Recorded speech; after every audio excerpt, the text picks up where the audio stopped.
Today we'll be talking about the endocrine system, which, as you'll see, is fundamental for the long-term regulation and homeostasis of many different systems. Over the past few weeks, we've been kind of working on the cardiovascular system and the respiratory system in both lab and lecture. Those systems naturally flow together, and with this lecture and over the next couple of weeks, we'll be talking a lot about signaling within the body and regulation of the body in the form of the endocrine system and the nervous system.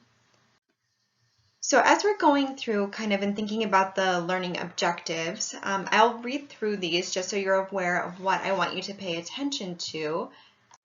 But there's going to be a lot of stuff that I'll briefly mention or feedback loops that I'll point out that I don't necessarily want you to know for the upcoming lecture exam.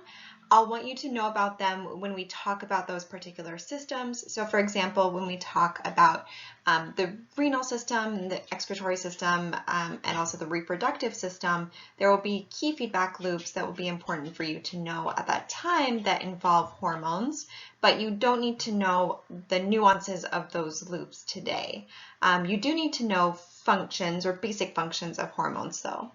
So there's some different definitions that I'll want you to know between different types of signaling, distinctions between the endocrine and nervous systems, which will come up over the next few weeks, thinking about chemical properties of hormones, like whether they're hydrophilic or hydrophobic, in terms of extracellular receptors, knowing the steps of the cyclic AMP and the DAG-IP3 pathways.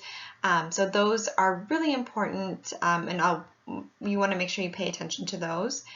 Identify the effects of up and down regulation, so know what that means, and then also understand permissive, synergistic, and antagonistic relationships between different hormones.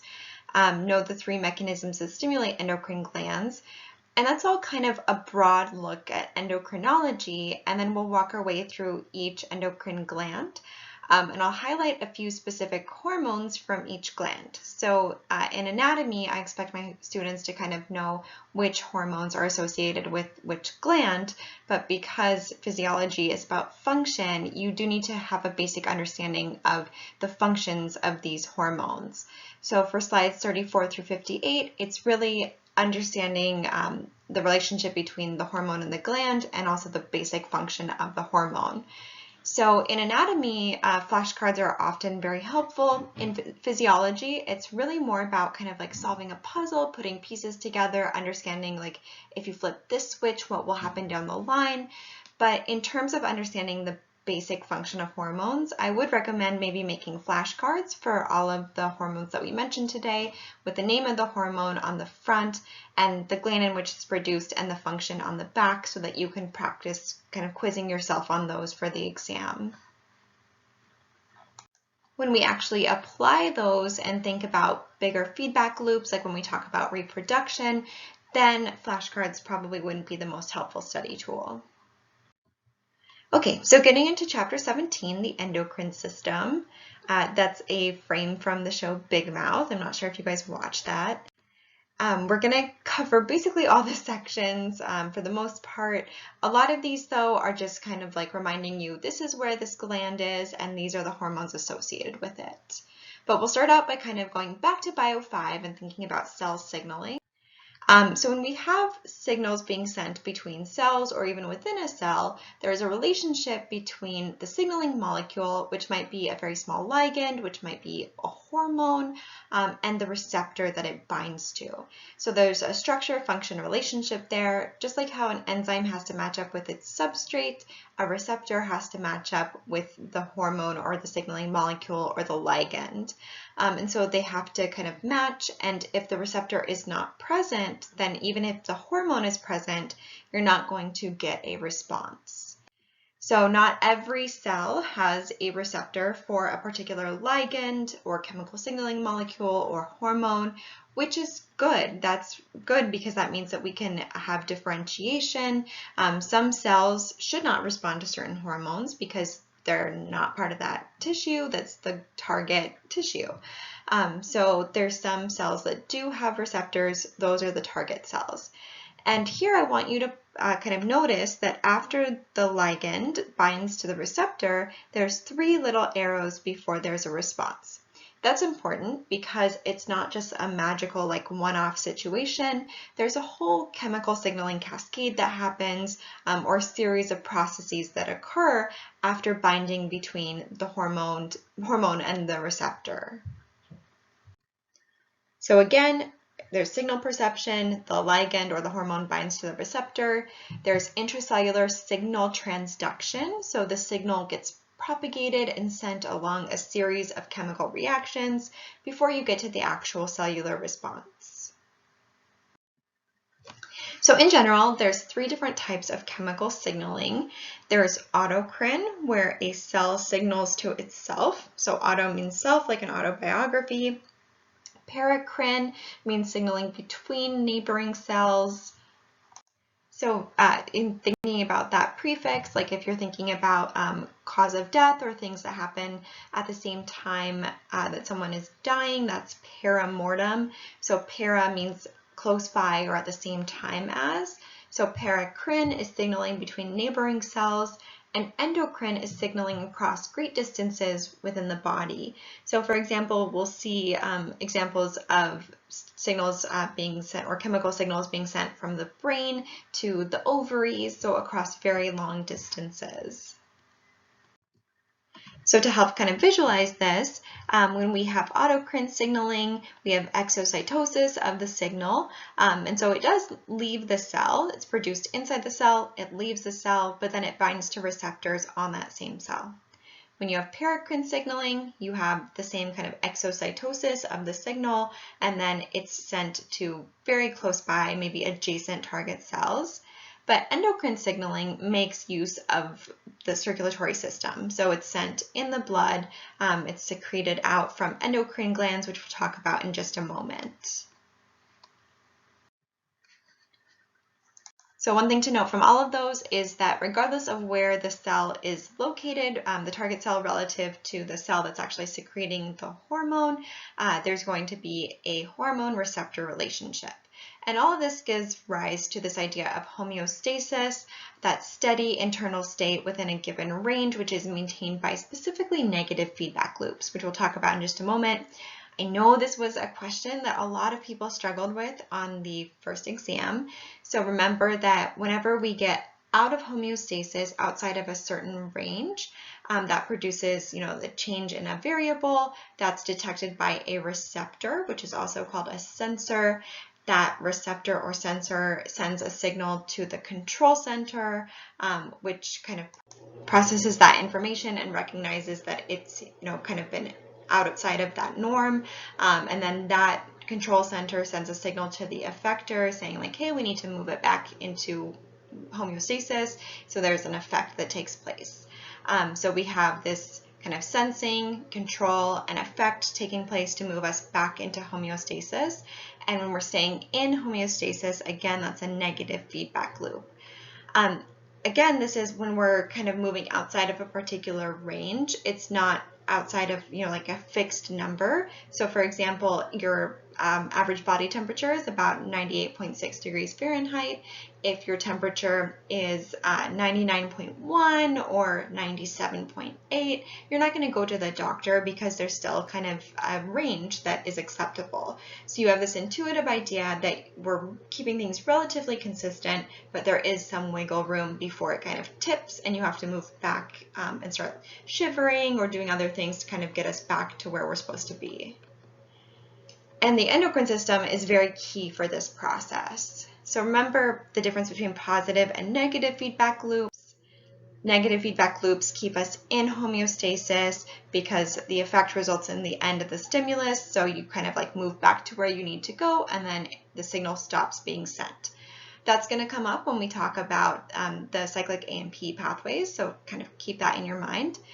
Positive feedback loops move us out of homeostasis. So the example we gave was a baby pressing against the cervix. That causes the release of oxytocin, which stimulates contractions and causes more pressing against the cervix, which keeps that cycle going until birth occurs.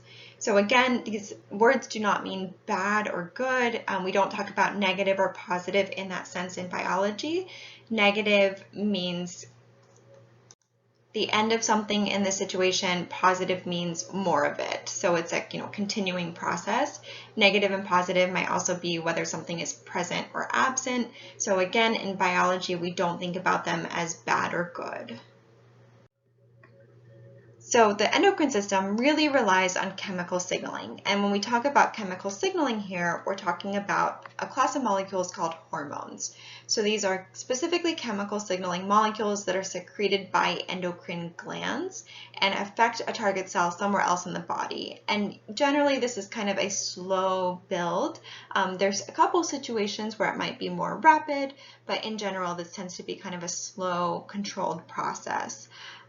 Hormones can have lots of different effects. So even though we're talking about kind of basic functions today, there's kind of a variety in what each hormone can do. So over the next few weeks, we're going to be talking about the endocrine system and the nervous system. The endocrine system really, again, focuses on hormones with chemical signaling, and it's a very slow response to changes in our internal environment to maintain homeostasis. The nervous system involves both electrical and chemical signaling, and it's a very fast response, often in response to external stimuli. There's some kind of overlap between these two, which we'll see today in terms of neurotransmitters. The endocrine system is also a lot less specific than the nervous system. So whereas there's very precise signals being sent within the nervous system, the endocrine system involves that release, and the hormones have to make it to their target destination. They might have other effects along the way. So when we're talking about those endocrine glands, remember that there are endocrine and exocrine glands. Exocrine glands are things like your tear ducts or your bile ducts So though they have the ducts, but they're not necessarily the ducts themselves. The glands are connected to the ducts. Sorry about that. So like we have our salivary glands that are connected to salivary ducts, which secrete saliva, which includes amylase, into our digestive system. We have the liver and the gallbladder, which secrete bile, and that bile gets transported in those bile ducts to our digestive system. And so we have this secretion to the external environment with exocrine glands. Endocrine glands do not have ducts, so their endo is inside. They are secreting chemicals into the internal environment. So endocrine, they are ductless glands that secrete hormones directly into the surrounding fluid that eventually makes its way into the bloodstream and gets transported throughout the body. So some examples of these are the pituitary glands, the adrenal glands, the pancreas, which has both endocrine and exocrine functions. So we'll expand on each of these in turn. So before we get into those individual structures, I wanted to talk about different properties of hormones and how we divide them up based on their chemical structure. We can kind of broadly define them as steroid or lipid derivatives, amine or peptide, and protein. So peptide and protein get lumped together. We'll talk about that in just a moment, but they are structurally different, even though they share similar chemical properties. So when we're talking about steroid hormones, these are often things like sex hormones that are lipid derived and look very similar in structure to cholesterol. So they're cholesterol derivatives. Remember, cholesterol is an important component of the cell membrane, and it's important for kind of forming these signaling molecules. So these steroid hormones include major sex hormones like estrogens and androgens, estradiol and testosterone to be more specific, as well as cortisol, which is a very important stress hormone that we'll talk about today. And because these are lipid derivatives, they are hydrophobic. They are insoluble in water. They can't be just dissolved into blood. They have to be transported by proteins that are basically able to kind of pick them up and carry them through the bloodstream so they get where they need to go. This hydrophobic property also affects how they interact with cells. So they're going to be able to move through plasma membranes in ways that hydrophilic hormones are not able to do. So next we have amine hormones. And when you think about that word amine, you should think about amino acid. So remember, amino acids have a central carbon, they have an amino group, which is that NH2, they have a hydrogen, a carboxylic acid group, and then they have an R group that is unique for every amino acid. So two particular amino acids are tyrosine and tryptophan. You can see them here, and you can see that central carbon, we don't draw the extra hydrogen, the amino is at the bottom, and the carboxylic acid is pictured on the right for each of these, and then they have those ring structures. So these tyrosine and tryptophan amino acids, as individual amino acids, not bound to anything else, are going to be modified to form neurotransmitters like epinephrine and norepinephrine, as well as melatonin, which is secreted from the pineal gland. And so you can kind of see the similarity in structure between melatonin, pictured here in the bottom right, and tyrosine and tryptophan. And again, it's that individual amino acid that is being modified. So these are water soluble, they're hydrophilic, which means that while they can kind of move around the bloodstream quite easily and the cytosol, they have trouble getting through the plasma membrane because of that lipid bilayer. So then kind of scaling up, we get into peptide and protein-derived hormones. When you think about peptide, you should think about the bonds between amino acids that are held together in a polypeptide chain. So if we have a small set of amino acids held together through those bonds, then we have a peptide hormone. If it's a bigger chain, kind of getting closer to a full protein, then it's protein-derived. So peptide-derived and protein-derived. And these have similar chemical properties. They're stored in vesicles and released as necessary, and they are water-soluble. They're hydrophilic. So that means that they have to connect to receptors outside of the cell. They can't easily pass through the plasma membrane. So examples of these include insulin, oxytocin, and antidiuretic hormone. Okay, so I kind of alluded to this idea that there's receptors inside the cell and outside the cell. Intracellular means inside of the cell. So hydrophobic hormones are able to pass through that plasma membrane because they're super good at passing through lipids. Remember, like dissolves like. So they can easily pass through that plasma membrane, get inside the cell, and bind to these receptors. So, for example, steroid hormones, which are an important type of lipid-derived hormones, bind to receptors in the cytosol or in the nucleus, and then they form this complex of hormone and receptor that binds to DNA and has a kind of transcriptional regulatory effect. There's another type of hormone called thyroid hormones, which are also hydrophobic. They have particular structures that make them hydrophobic, and they bind to receptors on DNA directly. So they don't bind in the cytoplasm or the nucleus. They bind directly to the DNA on those receptors.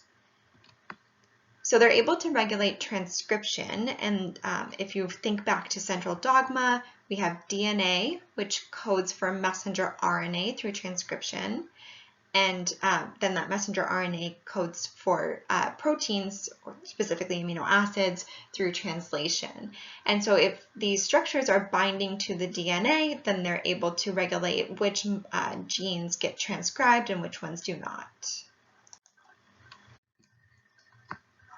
So I showed this slide earlier, and I just want to remind you about this kind of relationship between an external or extracellular receptor and an internal intracellular signal transduction before you get to a cellular response.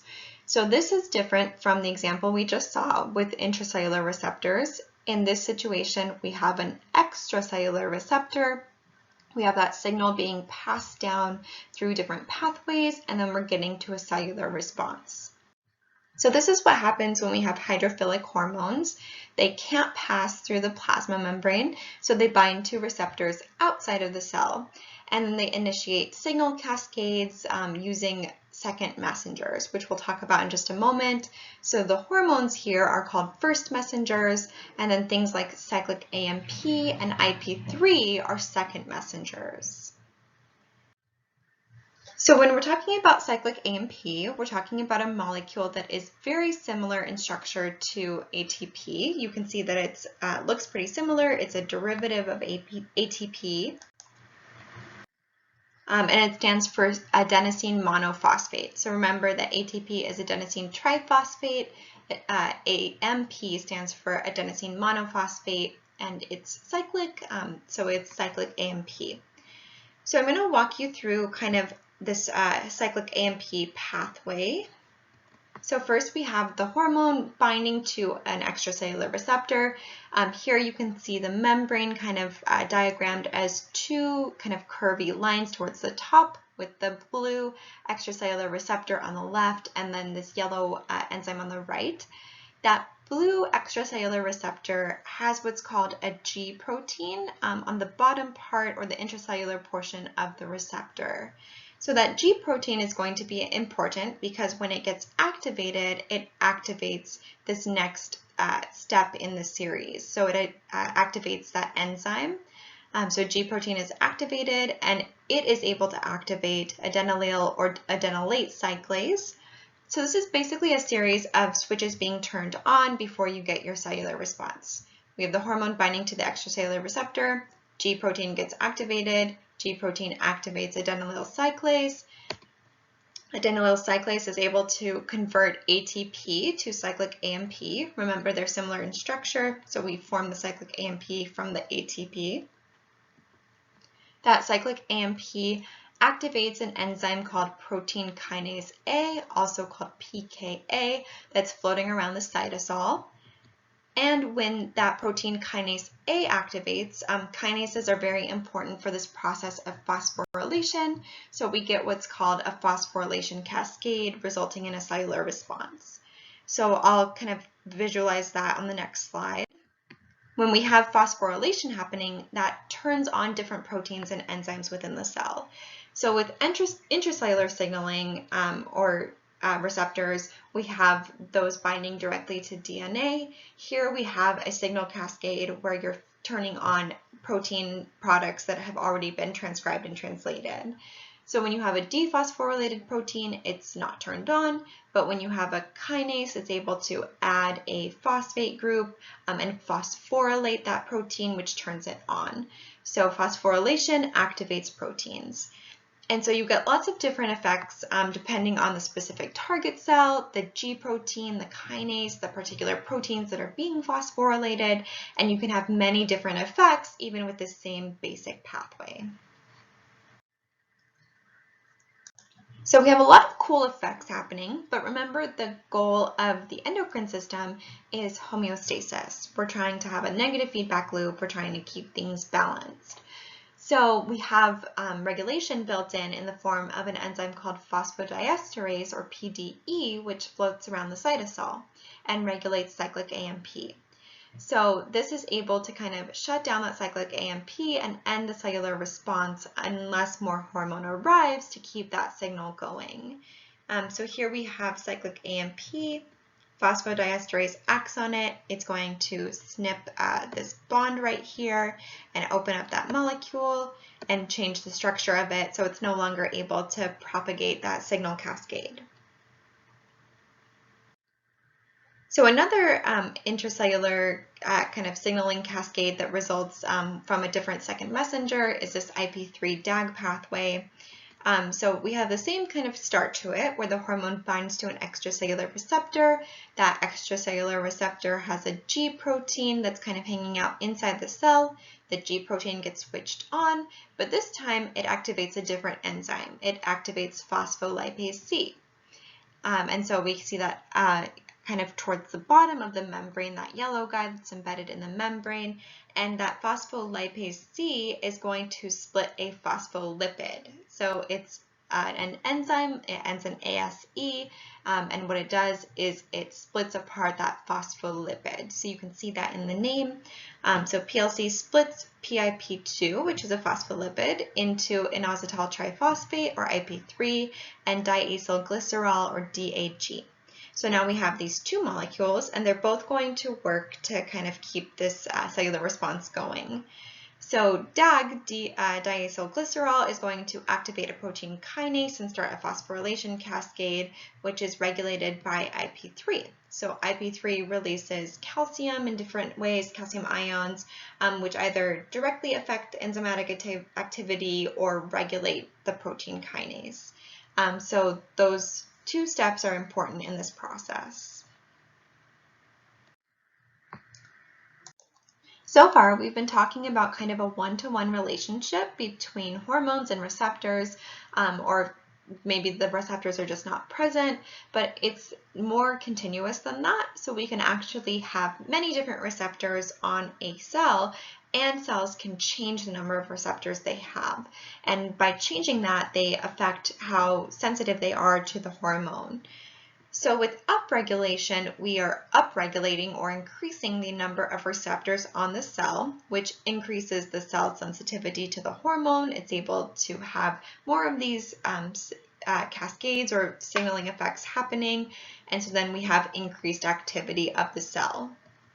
With downregulation, we're decreasing the number of receptors, decreasing the sensitivity of the cell to the hormone, and decreasing the activity. So hormones can also interact with one another. There's a few different types of interactions. One of them is the permissive effect.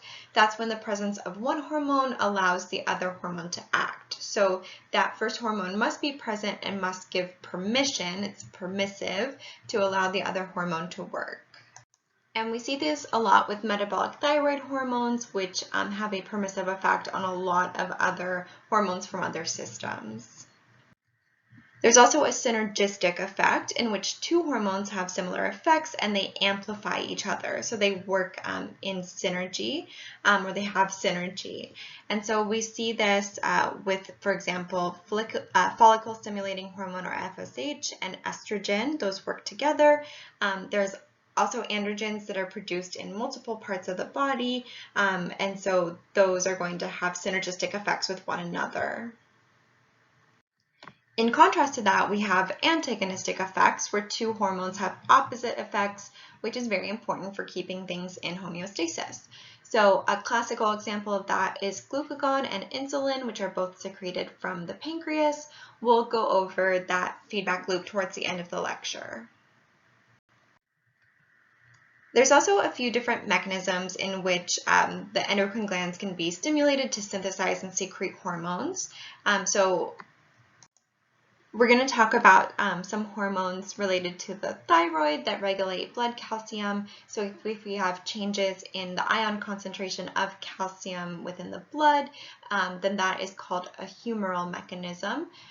Humors refers to fluids. Remember, it's kind of like an old-timey word for fluid, like how we have humoral adaptive immunity. So humoral is when your endocrine system is reacting to changes in extracellular fluids.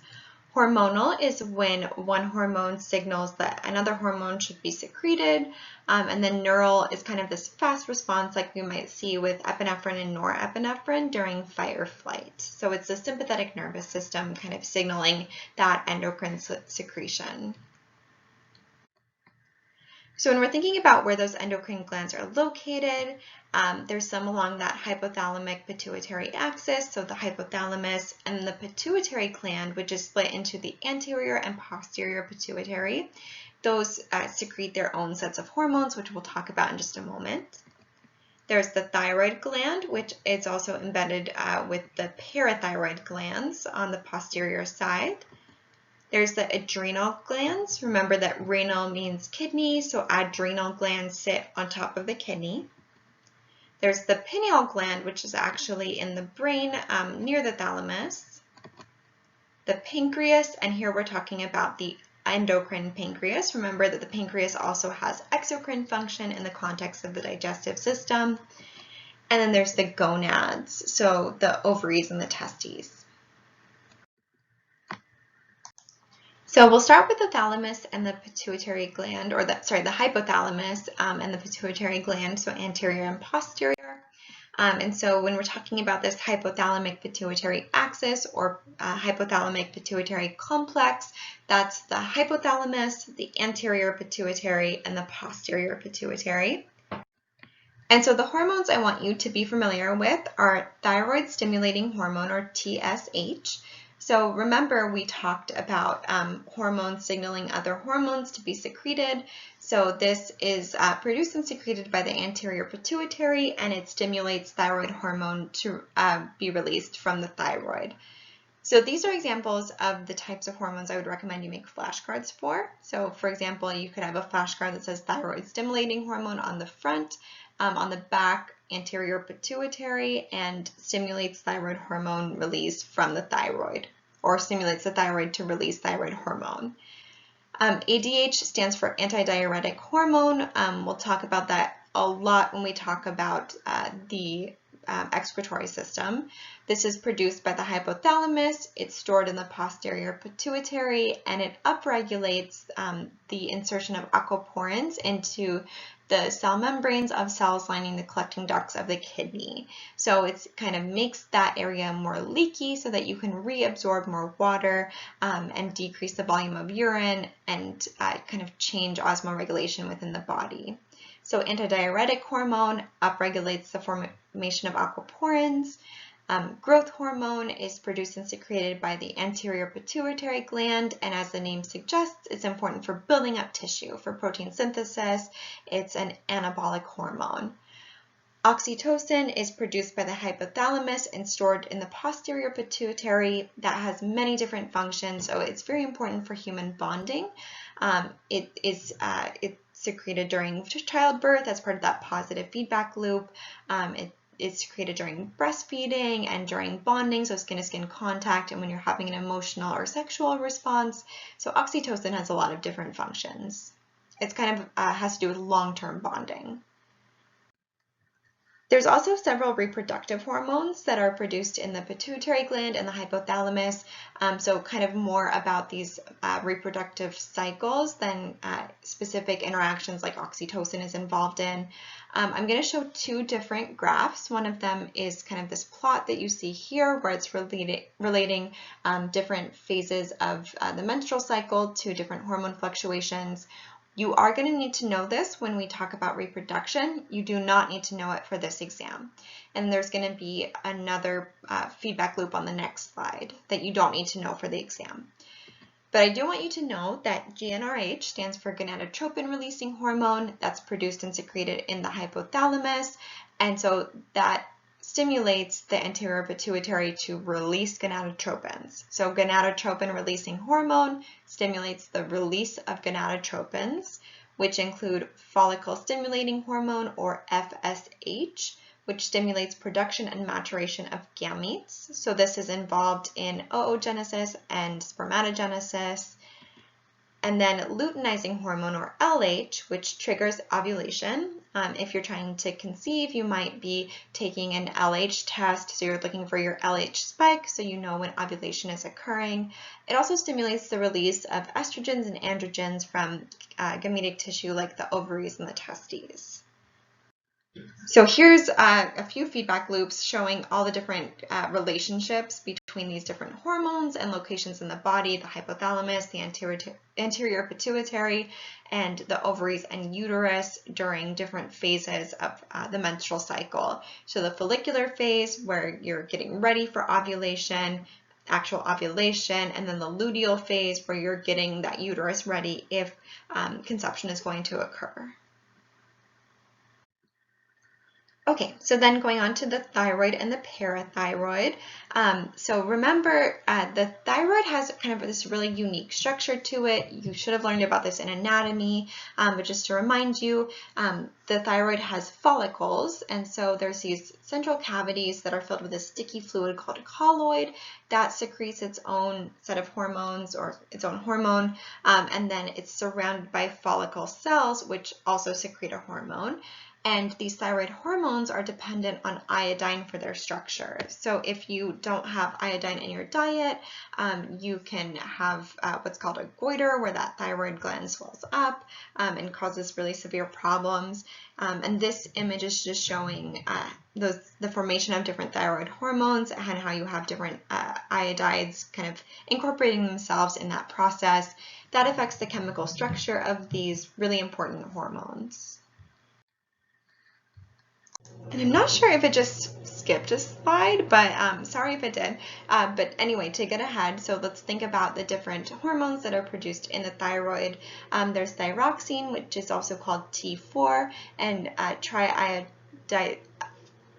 triiodothyronine, sorry about that, which is also called T3. Those are produced in the colloid, that sticky substance in the middle of the follicle. These are considered metabolic hormones. They stimulate basal metabolic rate. They do this by increasing the transcription of genes that are involved in glucose oxidation, which is able to produce ATP and heat. So thinking about carbohydrate metabolism and the production of ATP. So they're stimulating basal metabolic rate. Calcitonin is produced by C cells, which are kind of around the follicle or between different follicles. Those act to reduce blood calcium levels. So remember we talked about humoral mechanisms. So when you have your blood calcium too high, then you secrete calcitonin to help bring it back down. And that calcitonin acts across many different systems. It affects our bones, our digestive system, and our kidneys. So within the thyroid, we have the parathyroid glands that are on the posterior side of the thyroid. There are these round structures that are kind of embedded in that posterior surface of the thyroid gland. They're separated by thick connective tissue, and they kind of work opposite to the thyroid. So they secrete parathyroid hormone, which acts opposite to calcitonin. It increases the amount of calcium in your blood. So when your blood calcium is too low, you secrete parathyroid hormone to bring it back up. And again, it acts across your bones, your digestive system, and your kidneys to both increase calcium and activate vitamin D3. So if this is overactive, then you have too much calcium buildup, and you might get calcification in the brain, which is called Fair syndrome.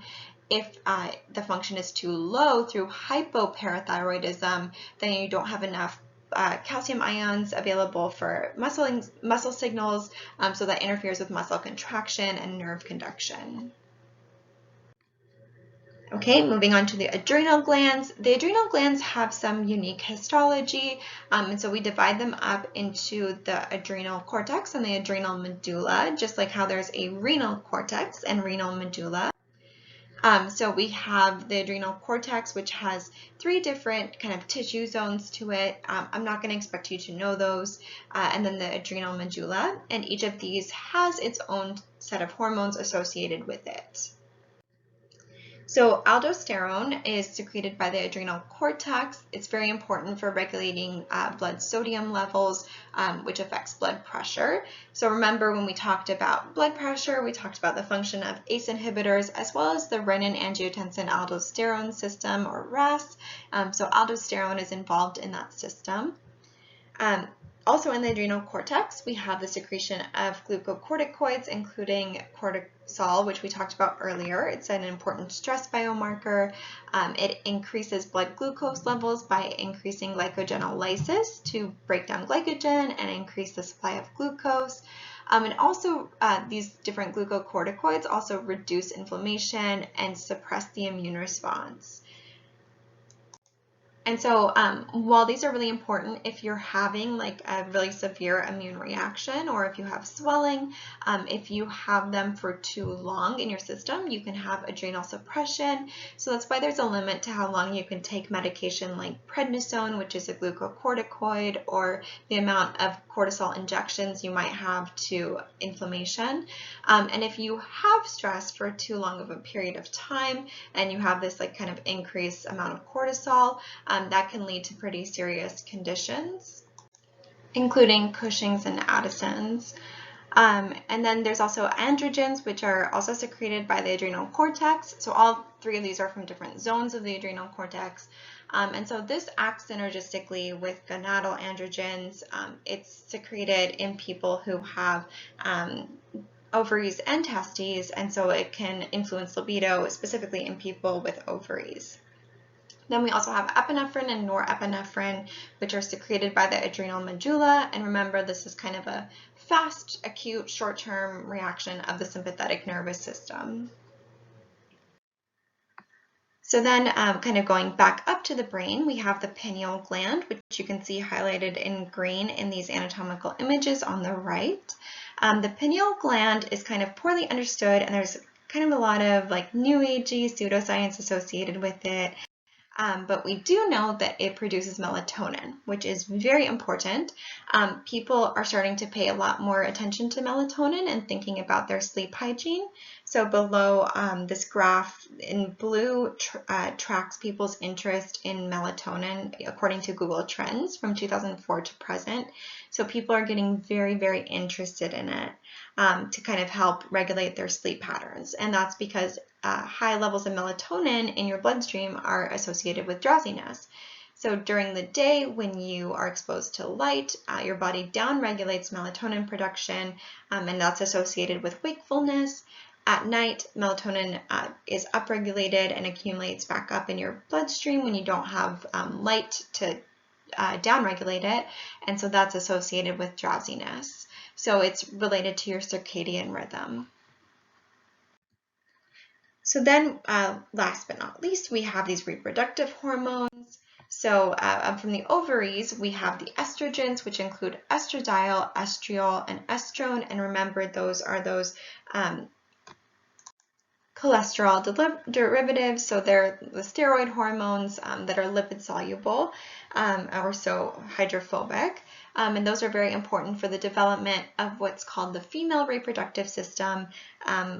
When we talk about reproduction, again, I'm going to kind of push back on that terminology because here we specifically mean someone with ovaries or hormonally female, but I'll show you a couple of examples today of how it's just between sex chromosomes and external and internal anatomy and our hormones, our biology, and whether we're male or female or intersex or anything else is really much more complex than the binary. And so I have a lot of problems with saying male or female reproductive systems because in terms of the anatomy and physiology, it's not as simple as male or female. But just to kind of keep things focused, we'll say that these estrogens are involved in the female reproductive system development. They regulate the menstrual cycle, and they help develop secondary sex characteristics that have been traditionally associated with women. There's also progesterone, which is often called the pregnancy hormone. This regulates the menstrual cycle and is also important for preparing the body for and maintaining pregnancy. So progesterone levels are maintained and increased by something called human chorionic gonadotropin, which is released by the placenta. So the placenta is amazing, and it's an organ that's created by your fetus. So the cells inside of that placenta have one set of DNA from the maternal source and one set from the paternal source. So it's the fetus's organ, basically, and it's huge and super interesting, and it releases this human chorionic gonadotropin, which maintains the uterine lining, also helps increase progesterone production, and reduces the maternal immune response so that you're not attacking this endoparasite that's super cute and in your body. And so we test for HCG or human chorionic gonadotropin using pregnancy kits or test kits that have the antibody. So it's generally only secreted by the placenta, but it's also found in the bloodstream when you have testicular cancer. So there's people who pee on the stick and think it's hilarious because how could they get pregnant, but they've been found to have cancer. It's not a super reliable test, but it's associated with it. So then from the testes, we have testosterone and inhibin being secreted. Testosterone is involved in development of the quote-unquote male reproductive system. It's involved in the maturation of sperm cells, the development of secondary sex characteristics like certain muscles and hair and things like that. And then inhibin inhibits the secretion of FSH, which was that follicular stimulating hormone. And so because FSH regulates or increases spermatogenesis, inhibin indirectly regulates spermatogenesis. So I did briefly want to talk about intersex conditions and androgen insensitivity syndrome because we've been talking about what happens if you don't have a receptor. So androgen insensitivity syndrome is kind of a spectrum of intersex conditions. There's kind of a range, but basically you produce androgens, but target cells don't have the receptor, so they look like non-target cells. So you're producing the androgen, but you lack the receptor for it because there's a problem with the genes that code for the proteins that make that receptor. So there's different levels of this. It may be complete androgen insensitivity where you have external female genitalia. It might be mild where you have external male genitalia, or it might be partial. Individuals with this condition might be XX. They might also be XY. And so there's a group called the Intersex Society of North America that kind of seeks to explain intersex conditions because we didn't used to understand them. We still kind of have a lot of ignorance about them. And people with intersex conditions were often forced to live as male or female, even though they are intersex. And so often they don't call themselves male or female or use male or female pronouns. So these are a couple pictures of famous Australian androgen sensitivity syndrome activists. And then there's also this other really cool person named Pagonis, who is an intersex person. They also speak quite often about androgen insensitivity. They're an activist.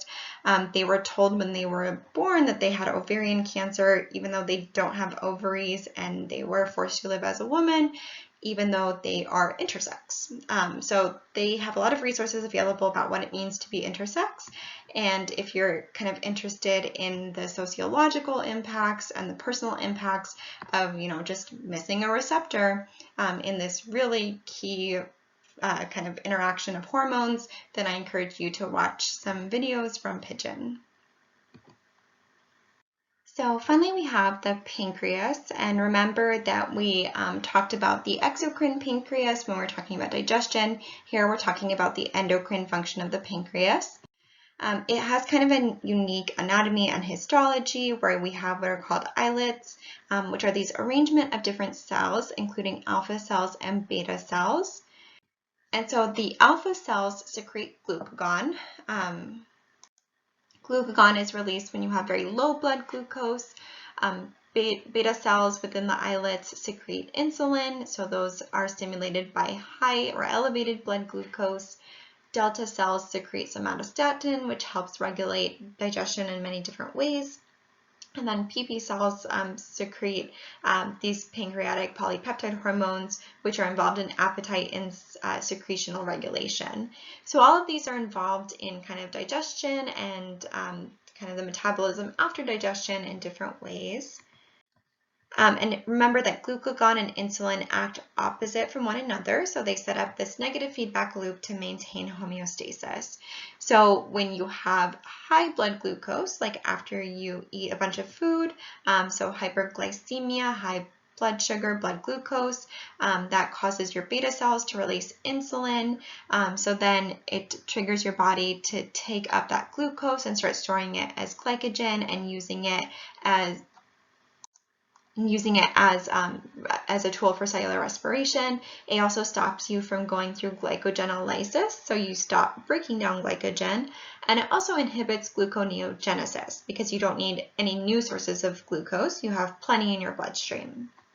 When your blood glucose is too low, so when you have hypoglycemia, that causes alpha cells to release glucagon, so your body cells are not taking up glucose as actively to use it for cellular respiration.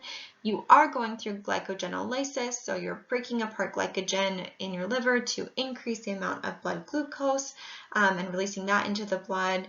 And it's also stimulating gluconeogenesis, so you're getting glucose from non-dietary sources. So here's another image of that, just to kind of tie it back to that seesaw imagery that we had for the negative feedback loop at the beginning. And there are a lot of other organs and different systems that are kind of tangentially involved in endocrine functions. I'm not going to test you on these, but just be aware that, like with the pancreas, how it has both exocrine and endocrine function, there's a lot of complexity in how we regulate our bodies.